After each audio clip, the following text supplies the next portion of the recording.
how does it relate to the American people as a whole, not just certain sects, but as a whole?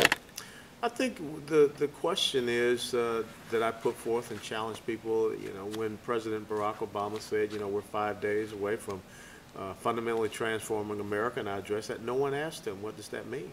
No one asked him, what are you fundamentally transforming it to, or from what?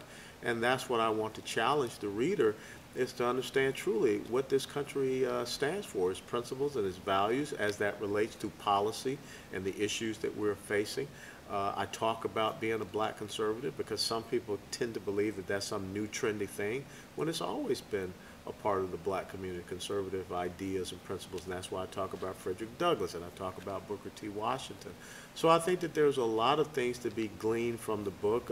My military experiences, I'm sure there are plenty of guys out there that I served with or that you know, have known me from the military.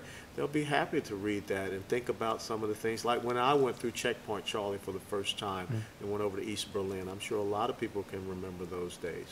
A lot of the leftists are bringing out your record, what happened back in 2004. How do you feel about, obviously it doesn't bother you, but how does it affect your family? Well, it doesn't. Doesn't? Yeah, because the thing is, I mean, they're just, you know, they're whistling up the wrong tree. You know, the biggest war criminal in the United States of America sits at 1600 Pennsylvania Avenue. Look, if the left wants to stand beside a person that abandoned Americans to die under a terrorist attack, then that shows how bereft of any code of honor that they have, any sense of integrity, any character whatsoever.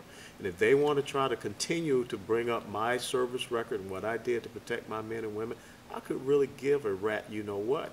Because when I look into the faces of those men who still call me, and sometimes their families, you know, send me nice little notes, I know that it was all for the right thing. And guess what? I can still look at myself in the mirror.